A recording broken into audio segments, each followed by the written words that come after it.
తెలంగాణలో ఇక ఫోకస్ చేయబోతున్నారు పవన్ కళ్యాణ్ అంటూ వార్తలు వస్తున్న నేపథ్యంలో ఇప్పుడు పవన్ పై కవిత చాలా సీరియస్ కామెంట్స్ చేశారు. ఏపీలో రాజధాని కట్టుకోవడం చేత కాదు కానీ తెలంగాణకు వచ్చి పార్టీ నవనిర్మాణం చేస్తారట. రాష్ట్రం విడిపోయింది, ప్రజలు విడిపోలేదు, అది గుర్తుపెట్టుకోండి అంటూ కవిత చెప్తున్నారు. ప్రజల మధ్యలో చిచ్చు పెట్టకండి, చిచ్చు పెడితే ఊరుకోమంటూ కూడా హెచ్చరిస్తున్నారు. తెలంగాణ వాళ్ళతో పెట్టుకోకండి, ఓసారి పెట్టుకుంటేనే రాష్ట్రం వచ్చింది, ఈసారి మూతి పళ్ళు రాలి పడతాయంటూ కవిత చాలా సీరియస్ కామెంట్స్ చేశారు.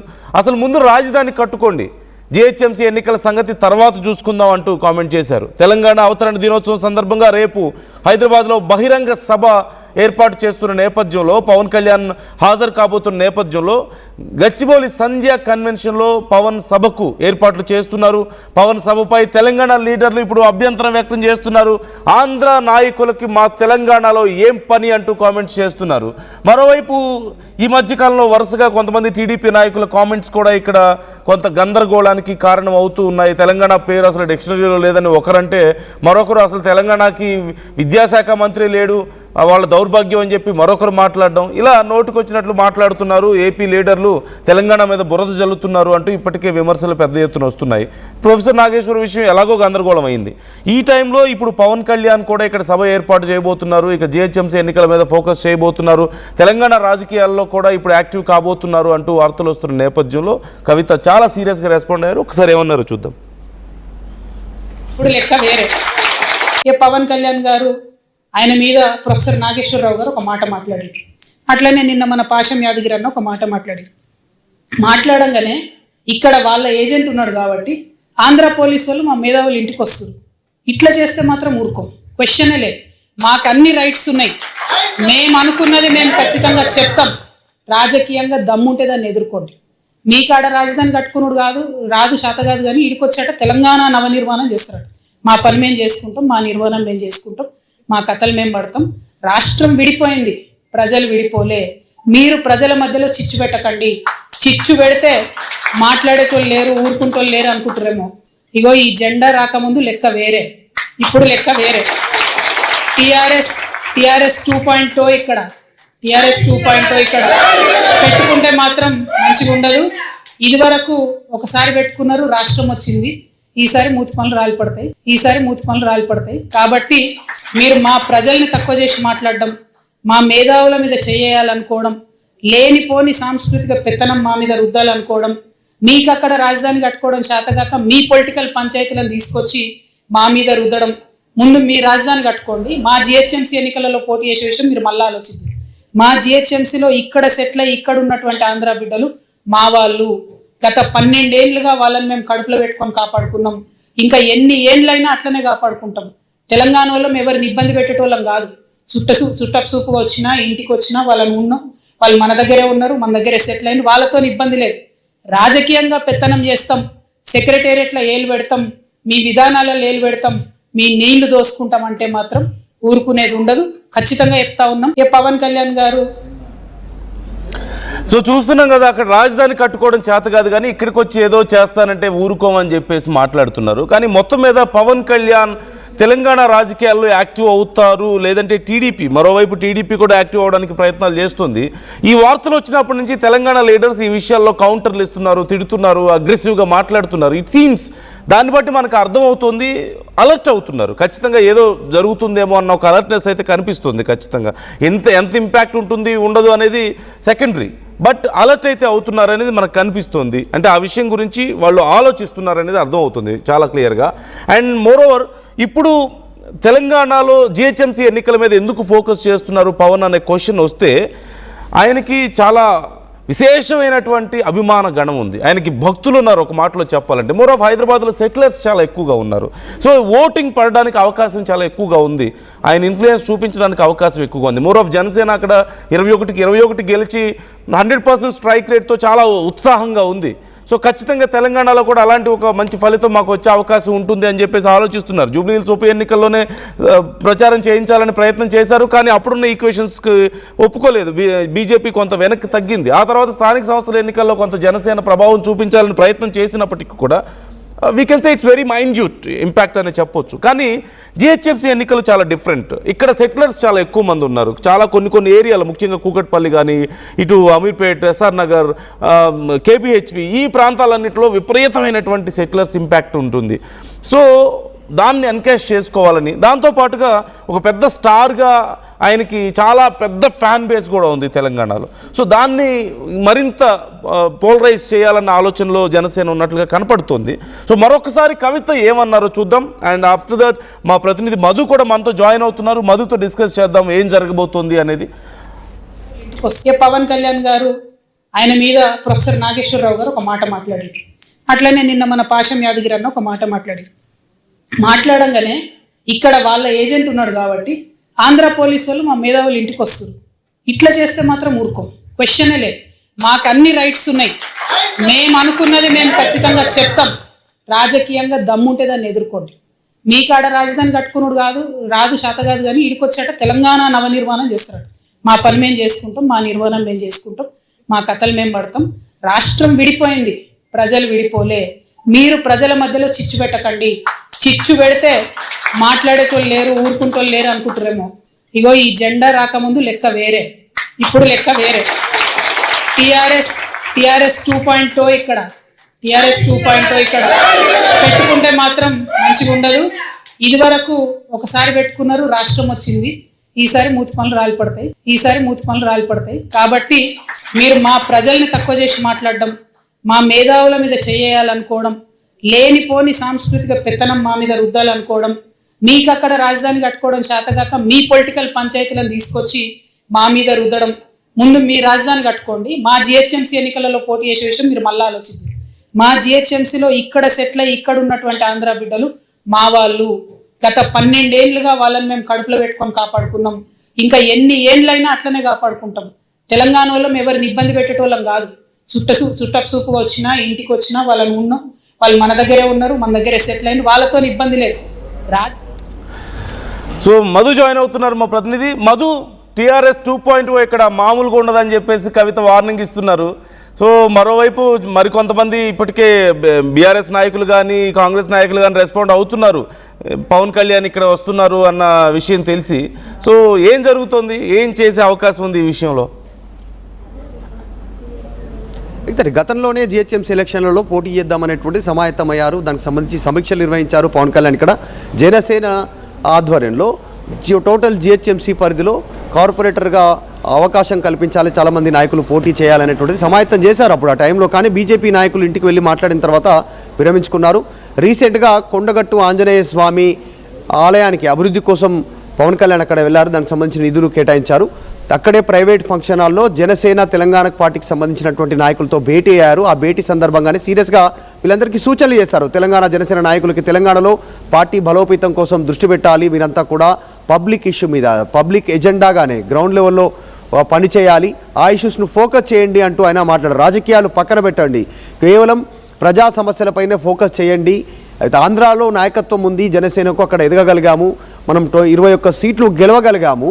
ఎందుకు తెలంగాణలో ఇంత మంచి పొలిటికల్ స్పేస్ ఉన్నా, జనాల సమస్యలు ఉన్నా కూడా, జనాలను మంచి ఆదరణ ఉన్నా ఎందుకు రీచ్ అవ్వట్లేదు, అది మీదే తప్పిదం అనేటువంటిది ఆయన స్టేట్మెంట్ చేశారు. మళ్ళీ పవన్ కళ్యాణ్ నిన్న మొన్న అక్కడ వాస్తవంలో నిలిచారు. గతంలో కోనసీమ అందాలకు సంబంధించినటువంటి విషయంలో పచ్చదనానికి ఆ పైరుకు, చెట్లకు దిష్టి తగిలింది అనేటువంటి స్టేట్మెంట్ తర్వాత కాస్త వివాదమైంది.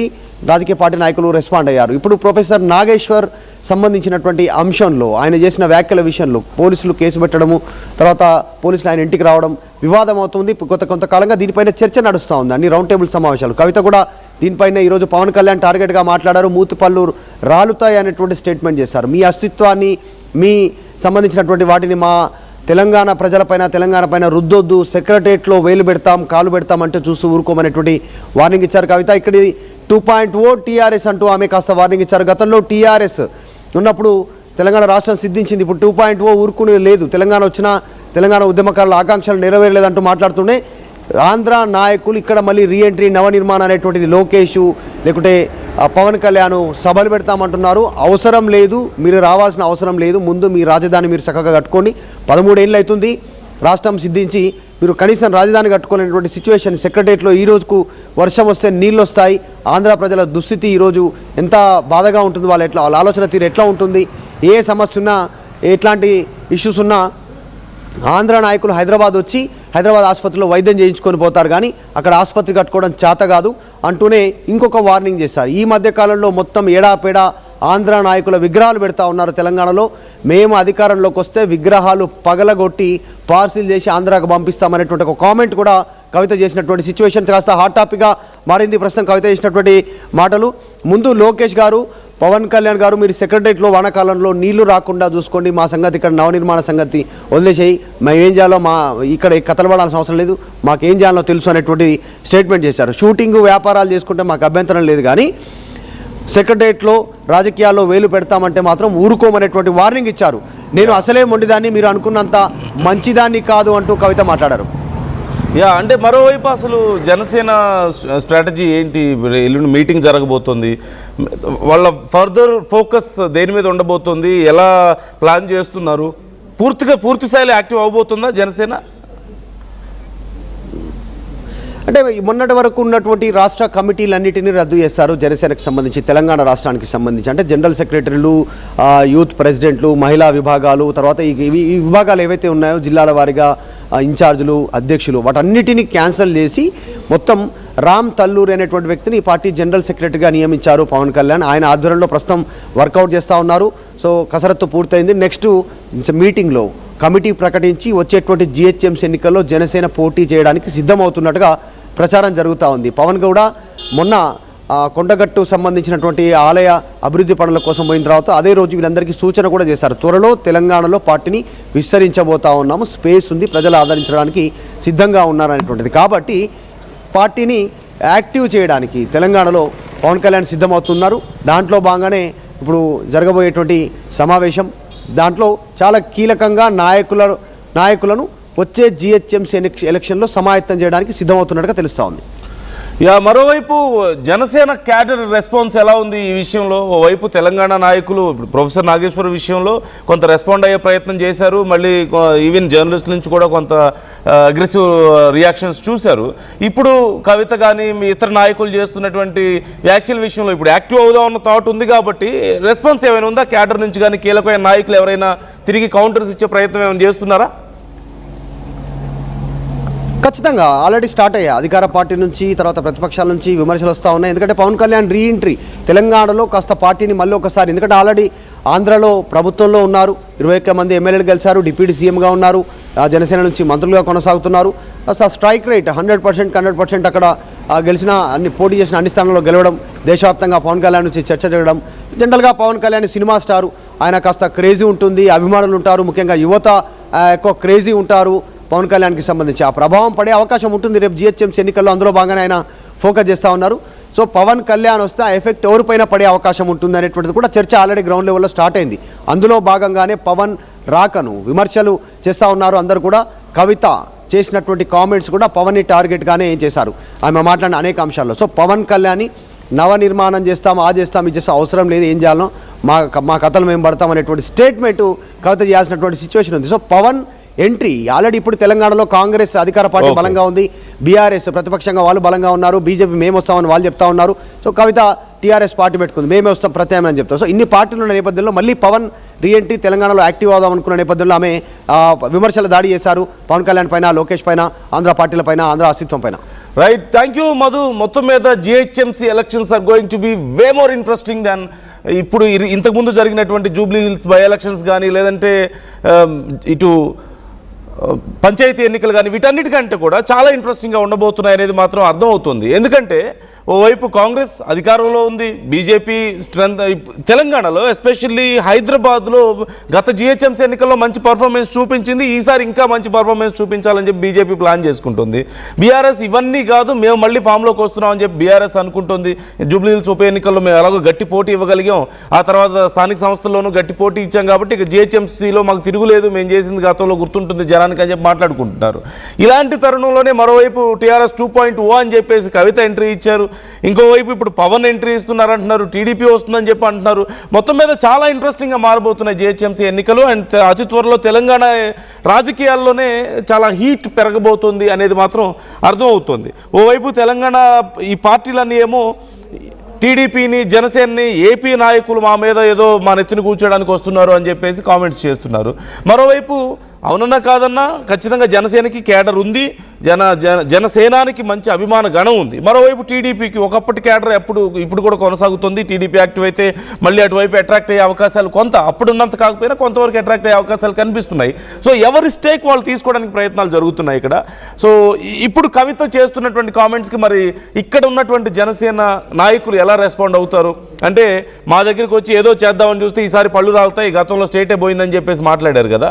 సో ఈ కామెంట్స్ మీద ఇప్పుడు జనసేన నాయకులు ఎలా రెస్పాండ్ అవుతారు అనేది చాలా ఇంట్రెస్టింగ్గా మారింది. అండ్ ఎల్లుండి జరగబోతున్నటువంటి సభ నేపథ్యంలో పవన్ ఏం మాట్లాడబోతున్నారు అనేది కూడా చాలా ఇంట్రెస్టింగ్గా ఉంది. సో కవిత ఏమన్నారు మరొకసారి చూద్దాం మనం. పెత్తనం మా మీద రుద్దాలనుకోవడం, మీకు అక్కడ రాజధాని కట్టుకోవడం చేతగాక మీ పొలిటికల్ పంచాయతీలను తీసుకొచ్చి మా మీద రుద్దడం. ముందు పవన్ కళ్యాణ్ గారు ఆయన మీద ప్రొఫెసర్ నాగేశ్వరరావు గారు ఒక మాట మాట్లాడారు. అట్లనే నిన్న మన పాశం యాదగిరి అన్న ఒక మాట మాట్లాడంగానే ఇక్కడ వాళ్ళ ఏజెంట్ ఉన్నాడు కాబట్టి ఆంధ్ర పోలీసు వాళ్ళు మా మేధావులు ఇంటికి వస్తారు. ఇట్లా చేస్తే మాత్రం ఊరుకోం, క్వశ్చనే లేదు. మాకు అన్ని రైట్స్ ఉన్నాయి, మేము అనుకున్నది మేము ఖచ్చితంగా చెప్తాం. రాజకీయంగా దమ్ముంటే దాన్ని ఎదుర్కోండి. మీ కాడ రాజధాని కట్టుకున్నాడు రాదు శాత కాదు, కానీ ఇడికి వచ్చాట తెలంగాణ నవనిర్మాణం చేస్తాడు. మా పని మేము చేసుకుంటాం, మా నిర్మాణం మేము చేసుకుంటాం, మా కథలు మేము పడతాం. రాష్ట్రం విడిపోయింది, ప్రజలు విడిపోలే. మీరు ప్రజల మధ్యలో చిచ్చు పెట్టకండి. చిచ్చు పెడితే మాట్లాడేటోళ్ళు లేరు, ఊరుకుంటోళ్ళు లేరు అనుకుంటారేమో. ఇగో ఈ జెండా రాకముందు లెక్క వేరే, ఇప్పుడు లెక్క వేరే. టిఆర్ఎస్ 2.0 ఇక్కడ, టిఆర్ఎస్ 2.0 ఇక్కడ పెట్టుకుంటే మాత్రం మంచిగా ఉండదు. ఇది వరకు ఒకసారి పెట్టుకున్నారు, రాష్ట్రం వచ్చింది. ఈసారి మూతి పనులు రాలిపడతాయి. కాబట్టి మీరు మా ప్రజల్ని తక్కువ చేసి మాట్లాడడం, మా మేధావుల మీద చేయాలనుకోవడం, లేనిపోని సాంస్కృతిక పెత్తనం మా మీద రుద్దాలనుకోవడం, మీకు అక్కడ రాజధాని కట్టుకోవడం చేతగాక మీ పొలిటికల్ పంచాయతీలను తీసుకొచ్చి మా మీద రుద్దడం. ముందు మీ రాజధాని కట్టుకోండి. మా జిహెచ్ఎంసీ ఎన్నికలలో పోటీ చేసే విషయం మీరు మళ్ళీ ఆలోచించారు. మా జిహెచ్ఎంసీలో At KL, experience what it feels like to be a true engineer. KL deemed to be university. చిన్న చిన్న ఆనందాలు 35 ఏళ్లుగా నా జీవితంలో లేవు. 35 ఏళ్లుగా నేను డైపర్లలో బ్రతికాను. 6 సెంటీమీటర్ల ఫిస్టులా నా మూత్రాశయంలో లీక్ కారణమైంది. ఎవరూ నాకు సహాయం చేయలేకపోయారు. AINUలో వైద్యులను కలిసే వరకు. అక్కడ వారు రోబోటిక్ శస్త్రచికిత్సతో నాకు పరిష్కారం ఇచ్చారు. వారు నా ఆత్మవిశ్వాసాన్ని కూడా తిరిగిచ్చారు. Precision care makes it possible. The Center for Robotic Surgery at AINU